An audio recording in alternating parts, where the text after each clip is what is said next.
책의 구성은 제1장부터 제1편, 그 다음에 제4편까지 구성이 되어 있고요. 제4편은 관연도 기출문제입니다. 기출문제를 수록한 목적은 여러분들에게 답을 맞추는 게 제 목적이 아닙니다. 동글뱅이 치는 건요, 제가 나중에 동글뱅이를 제가 처절하게 여러분들 평가할 겁니다. 어떻게? 모의고사로. 그죠? 여러분들 죄송하지만 평가받는 입장이고요. 그건 제가 해드릴 거니까 걱정하지 마시고요. 다만 여러분들이 준비하실 거는 이런 경향이 있구나. 그리고 아까 제가 말씀드린 거 있죠? 셋이 모여서 IQ 100이 돼야 됩니다. 100 이상. 그러니까 셋이 모여서 IQ 100이 되는 짓이 뭐냐면 계속 관연도 문제를 가지고 답을 달고 있는 게 그런 행위죠. 그러면 지금까지 나왔던 패턴을 분석을 하시고요. 문제 분석을 하시고 예측을 한번 해보자라고 하는 거죠. 아이디어를 제공해 주신. 답은 이미 모든 교재에 수록되어 있는 거고 모든 책에 있습니다. 그거 알면 뭐 할까요? 똑같이 나올까요? 출제자의 두 가지 원칙이 있죠. 첫 번째, 동일한 문제는 내지 않는다. 두 번째, 시중교재에 나와 있는 책은 내지 않는다. 물론 그것 빼고는요, 소방이 시체죠. 근데 큰 원칙이 있습니다. 그건 누구의 원칙? 산업인력관리공단의 원칙. 그러니까 너무 소소하게 지엽적으로 매달리실 필요는 없다. 그런데 관연도에 나왔던 패턴은 좋은 교훈이 되고요. 교훈 텍스트, 교재가 됩니다. 그래서 문제 패턴은 많이 보셔야 됩니다. 아, 이렇게도 해석을 할 수 있구나. 이렇게도 나올 수 있구나. 그래서 좀 더 시간이 되면 관연도까지 수록을 해주면 좋지만 기본적으로 패턴 분석을 하라고 제가 관연도를 실어드린 거고요. 그 다음에 이제 관계법령에서부터 국가화재안전기준까지 책의 내용에서 하지 못한 내용은 제가 말로서 다 떠들 겁니다. 제가 하고 싶은 얘기 막 떠들 거거든요. 그런 경우에 따라 이게 설계스러운 건지 점검스러운 건지 저도 구분이 안 됩니다. 저한테 구분을 해주실 분이 있으면 언제든지 환영. 그죠? 출제자도 구분을 안 해주는데 출제자는 갓입니다. 갓. 그죠? 신이거든요. 내고 싶으면 낼 겁니다. 저한테 이런 거 물어보시면 큰일 납니다. 그죠? 어떡할까요? 저는 이거에 대해서 해답을 할 줄 자신이 없습니다. 증명 못합니다. 저는 기계 쪽이기 때문에. 혹여나 여기서 전기 전공자, 전기공사, 전기기사 따신 분들 계시죠? 저 대신 앞으로 나와서 이거 좀 설명해 주십시오. 솔직히 그렇습니다. 가장 싫은 거는 저는 브레이크가 이렇게 걸리거든요. 뭐죠? 이거 왜 하냐? 이게 저 질문입니다. 왜 하냐? 굳이. 그리고 이 문제 맞췄다라고 해서 합격하신 분 몇 분이나 계실까? 이 문제 한 문제로 당락이 결정됐다라고 하실 분이 몇 분이나 계실 거냐라고 하는 거죠. 그것도 의구심이죠. 그래서 너무 지엽적으로 매달리실 필요는 없다. 한 문제 한 문제 최선을 다하는 건 맞지만 그 한 문제가 너무 지엽적으로 하는 건 여러분들에게 정신적으로 스트레스. 그래서 제가 뭘 하지 말라고요? 전업. 이걸 하지 마십시오. 그래서 웬만하면 가늘고 길게 가면 소방은 정복된다. 근데 이건 힘들죠. 짧고 굵게 이런 분들 있습니다. 그죠? 부산에 이분 20대 중반이죠. 중반. 초반은 아니니까. 그죠? 이런 분들은 어떻죠?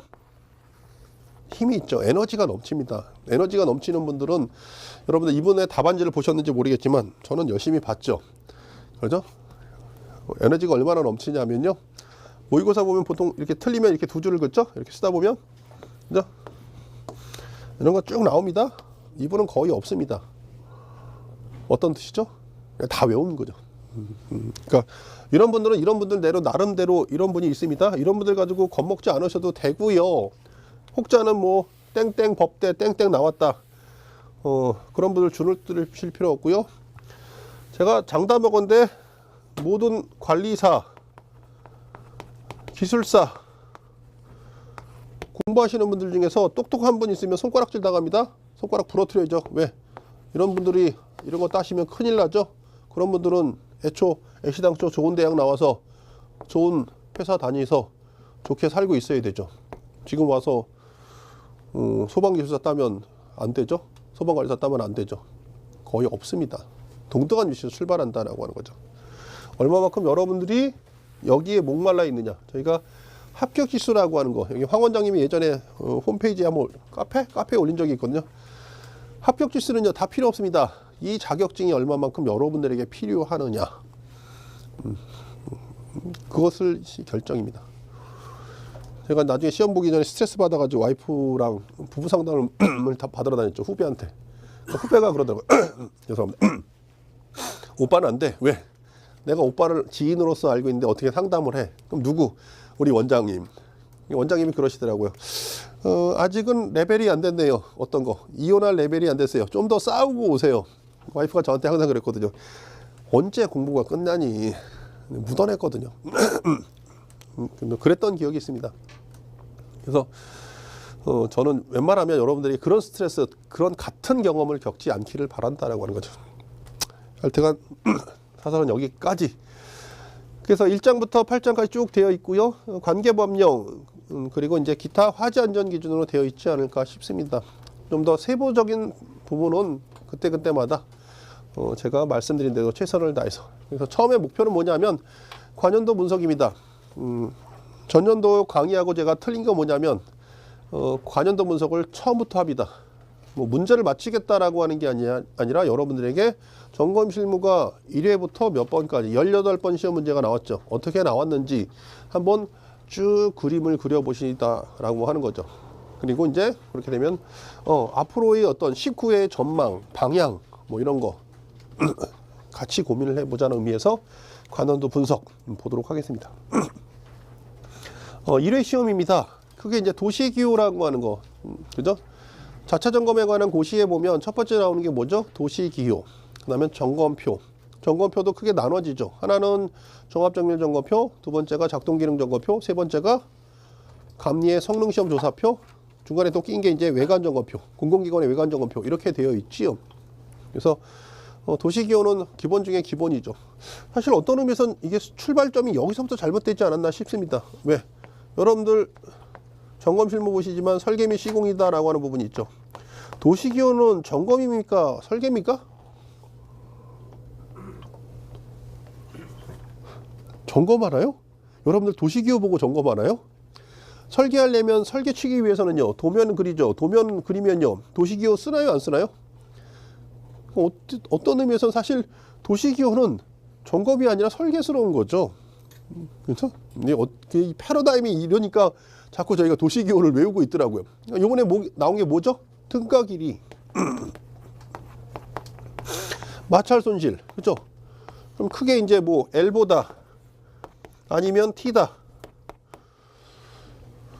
그러니까 제가 말씀드렸죠. 이게 점검이야? 설계야? 그죠? 좀 그렇습니다. 개인적으로는 저는 100% 도시기호는 설계스럽다라고 생각하는데 출제위원은 누구다? 가시다. 이때부터 아마 출발점이 그렇지 않았나 싶습니다. 그죠? 등가 길이를 굳이 알아야 될까요? 어느 게 마찰 손실이 더 크죠? 엘보, T? 둘 중에 하나? 어퍼치나 매치나 50대? 5대5가 아니죠. 이건 6대4 정도 비율이죠. 이게 마찰 손실이 적지요. 그죠? 물론 여기에 이제 물어본 건 올해 시험 문제는 더군다나 여기에 부가를 더 붙였죠. 다른 건 모르겠어. 그죠? 뭐 밸브가 들어간 밸브의 등가 길이까지 따지면 모릅니다. 다만 둘 중에 하나 고르라고 하면 이건 선택을 해주셔야 되죠.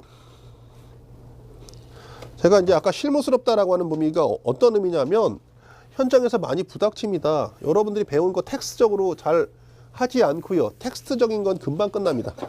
그럼 나머지 거는 실제 여러분들 배운 것에 대한 해석이거든요. 해석은 결국 기술자가 안고 있는 큰 숙제가 아니라 큰 재미거리거든요. 기술자가 안고 있는 큰 숙제가 없다라고 하면 엔지니어가 필요가 없습니다. 누구나 다 하는 거 아닙니까요? 근데 이 엔지니어링이라고 하는 것들은 기술자의 종합적인 사고, 판단을 필요로 하는 거죠. 경우에 따라 이게 재밌는 거거든요. 왜? 어떻게 보면 이게 맞고 어떻게 보면 저게 맞기도 하는 거니까. 근데 그런 판단의 근거가 어떤 업무와 또는 본인의 지위를 올린다라고 하면 참 재밌지 않을까 싶습니다. 그래서 소망이 재밌습니다. 이 바닥에 기시는 분들은 죄송하지만 많이 힘들지만 위에서 이렇게 하시는 분들은요. 어디 가면 뭐 그렇죠? 뭐 까일 때 빼고는 전문용어로 그죠? 땡땡님 그죠? 호칭이 그렇습니다. 뭐 제가 아시는 분이 이제 박사인데 땡땡 박사님입니다. 직급이 이렇게 있습니다. 무슨 이렇게 직급이 있는데 직급으로 부르지 않고요. 이분들의 특징은 뭐죠? 그냥 박사님으로 통칭하죠. 왜 이렇게 부르죠? 이게 더 권위 있는 거거든요. 경우에 따라 여러분들이 회사에서 직급을 받습니다. 부장으로 또는 이사로 전무로. 그러면 부장님, 이사님, 전무님 이렇게 부르는 게 좋을까요? 아니면 길사님, 관리사님 이렇게 부르는 게 좋을까요? 경우에 따라 내가 노력한 거에 대한 보상을 받는 게 훨씬 더 기분이 좋거든요. 길사님이 훨씬 낫거든요. 부장님, 이사님은요. 아니 그냥 다는 거야. 누구나 있는 거야. 근데 대한민국에 관리사는 몇 명? 오, 1,500명이 안 되는 거죠. 대한민국의 부장님, 과장님, 이사님, 전무님은요. 모르죠. 많지요. 이게 차이 있다라고 보시면 될 것 같습니다. 사실은 뭐 태생적인 부분은 좀 그렇습니다. 이게 개인적으로 저 싫어하는 것 중에 한 가지. 여러분들은 외우시는 거죠. 도시기호 어떻게 외울까요? 도시기호는 일단 기준은 두 가지 원칙이에요. 첫 번째, 나온 건 또 나오지 않는다. 그죠? 이것만 빼면 됩니다. 뭐 시중교재에 있는 건 나오지 않는다. 아유, 도시기호는 이미 뭐 고시입니다. 고시. 그죠? 소방청장의 뭐라고요? 고시, 국민에게 알림. 결국 쉽게 큰 의미에는 법입니다. 법. 그죠? 얘는 표로 딱 나와 있으니까 걔만 딱 표시해서 지금부터 천천히 정리해 주시면 되는 거죠. 그 이상 등가기 이런 거 나오면 그냥 무시하십시오. 그죠? 무조건 쓰고 본다. 이렇게 보시면 될 것 같고요. 유도등의 이선식 배선과 전멸기 설치 시 점등의 경우입니다.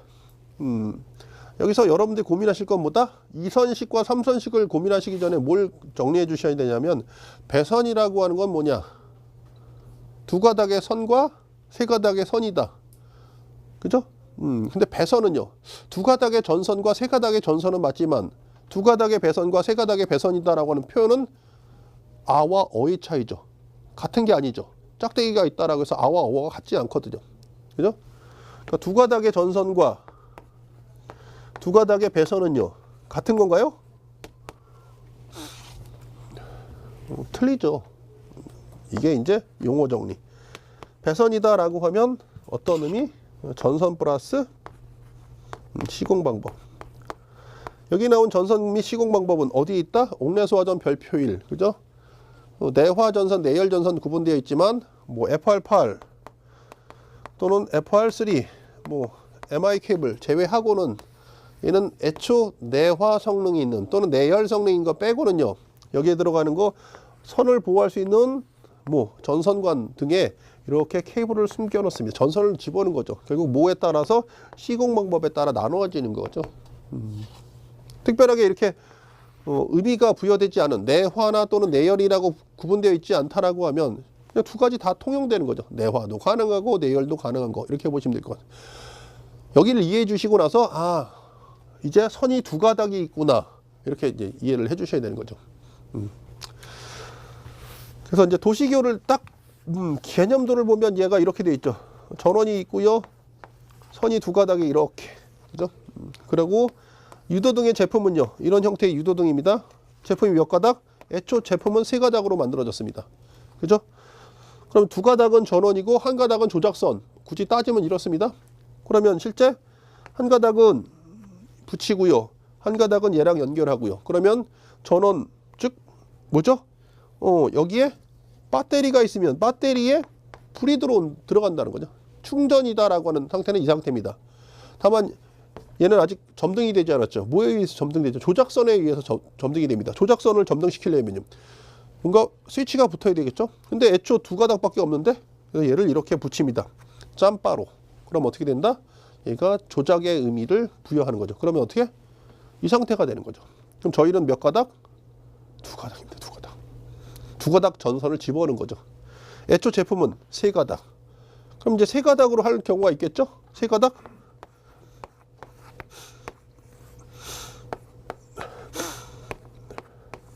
이게 세 가닥이 되는 거죠. 얘를 뭐라 그러죠?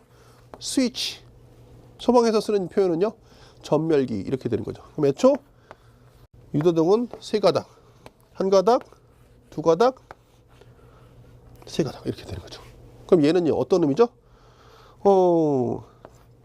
충전은 되지만 평상시 꺼져 있죠. 스위치가 안 붙었기 때문에 전멸기가 얘를 붙이게 되면요. 조작선이 붙었으니까 이제 사람 점등되는 이런 거죠. 어떤 의미에서는 뭐 얘를 상시 점등이냐 얘는 평상시 수등의 화재시 발신기 또는 뭐 감지기 또는 자동식 소화 설비 또는 전원의 단선 또는 전멸기를 강제로 수동으로 눌렀을 때 들어가는 거죠. 점등되는 거. 이 얘기를 하고 있는 거다라고 보시면 될 거고요. 국내 소화 설비의 점검기구입니다. 그리고 위험물 안전관리자의 선임 대상. 위험물 안전관리자의 선임 대상. 이거 혹시 관연도 문제 보신 분 계시나요? 이거 왜 문제 나왔을까요? 저 문제? 만약에 여러분들 이게 지금 관연도 풀이가 되어 있다라고 하면 이걸 공부하는 게 맞을까요? 안 맞을까요? 지금 저희가 배워야 될 거는 뭐죠? 소방안전관리자의 선임 대상은 외우는 게 맞죠. 근데 위험물 안전관리자의 선임 대상은 여러분들 보면 상식이 커집니다. 시험 문제 나올 거야 안 나올 거야? 전혀 안 나옵니다. 2004년도를 기준으로 법이 바뀌었습니다. 뭐가 바뀌었죠? 크게 이제 얘가 바뀐 거는 법이 소방방재청 덕분에 바뀌었죠. 화재안전기준, 지금 NFSC라고 하는 국가화재안전기준이 이때 생겼거든요. 2004년도. 그럼 그전에는 뭐가? 법이 이 안에 다 들어있었죠. 기본법, 그 다음에 시설법, 그 다음에 공사법, 그 다음에 위험물법. 세부적인 국가화재안전기준의 형태는 기술기준으로. 시험은 이전이죠. 그럼 여기서 물어보는 게 뭐죠? 소방에서 이야기하고 있는 위험물 안전관리법에서 위험물 안전관리자의 선임 대상을 물어보는 거거든요. 이상할까요? 이상하지 않을까요? 당연히 그게 정상이죠. 왜? 법 안에 있는 거니까. 근데 지금은 어떻게 돼 있죠? 지금은 소방기본법, 시설법, 공사법, 위험물은요. 여기까지가 소방, 나머지가 위험물이고 위험물법 나눠졌죠. 그러니까 여기에 지금 있는 거죠. 뭐 위험물 안전관리자, 위험물 제조소 등의 안전관리자, 위험물 운송자의 자격, 그죠? 지금 이건 소방이 아니라 소방이 아닌 거죠. 왜? 소방이다라고 하면 특정 소방 대상물이요. 특정 소방 대상물이요라고 하면 뭐 특정 소방 대상물에 등급 구분이 되어 있죠. 특급이다, 1급이다, 2급이다, 3급이다. 이거 들어가기 전 전제 조건이 있죠. 위험물 제조소 등은 제외. 그죠? 이거 소방 아닙니다. 구분은 주어주신 거죠. 예전에 이런 것도 나왔었다라고만 보시면 될 것 같습니다. 지금은 고민의 대상이 아닌 거죠. 연결사수 설비의 헤드 점검 항목, 자체 점검 기록부의 적성 항목. 한 가지 말씀드릴 것 중에 한 가지. 저는 하지 않는 게 딱 한 가지가 있죠. 점검표는 전혀 하지 않을 겁니다. 단 한 단어도 진도를 뽑지 않을 겁니다. 그럼 점검표는 어떻게 한다고요? 여러분들은 무조건 암기. 그죠? 무조건 외우시면 좋습니다. 어드밴티지죠. 점검표고 지금 뭐 종합이 됐건 작동이 됐건 또는 외관 점검표가 됐건 확률적으로 얼마 정도 나오죠? 대략 한 20% 나옵니다. 지금 이제 약간의 룰이라고 보시면 될 거예요. 도시기호도 한 문제씩 나오고 있고요. 근데 약간 이제 뭐 대동소이하지만 15에서 20%. 얘는 여러분들 합격을 위한 전략으로 좀 보시면 될 것 같습니다. 합격하고 싶죠? 외우면 합격합니다. 제가 방법은 말씀드릴 수 있지만 제가 여러분들에게 떠먹여 드릴 수는 없거든요. 얘는 기본 베이스가 화재안전 기준을 베이스로 이렇게 뽑아낸 거기 때문에 특별하게 뭐 설명이 필요가 없습니다. 암기법 쓰시면 되는 거죠. 그죠? 많이 외울수록 유리하다라는 거죠. 굳이 뭐 얘가 왜 그렇습니까? 저 그렇습니까? 그런 부연 설명이 필요 없습니다. 암기문 무조건 해주시면 됩니다. 지금부터 천천히. 이건 왜 그럴 수밖에 없냐면 예를 들어서 55점 또는 59점으로 합격하신 분들은요. 합격이 아니라 떨어지신 분들은 내년에도 만약에 19회 때 목표로 하신다라고 하면 이만큼의 공부 분량을 잡으실 겁니다. 그죠? 갑자기 공부량이 커지지도 않을 거고요. 갑자기 줄어들지도 않을 겁니다. 그렇다라고 너무나 새로운 소방이다라고 하는 부분도 없고요. 일정한 패턴으로 계속 가실 거니까. 그럼 이제 똑같이 했을 때 과연 내가 합격을 할 수 있는 전략이 뭐냐? 고민하시겠죠? 없습니다. 많이 외우시면 되는 거죠.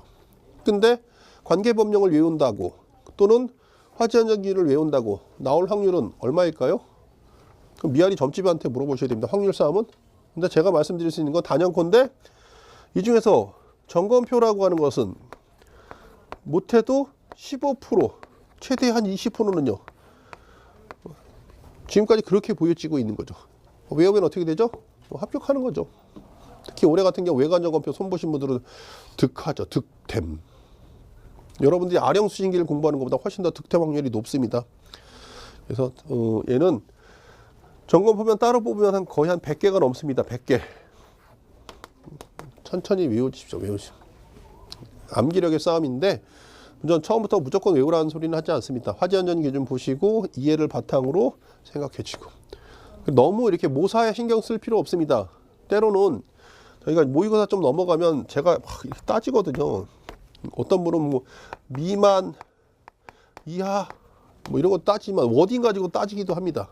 근데 이거 실무에서는요, 여러분들 시험 보시는데 있어서는 아무런 득이 되지 않습니다. 솔직한 말로 그냥 제가 여러분들을 계속 읊조리게 할 뿐이죠. 스트레스를 주는 거거든요.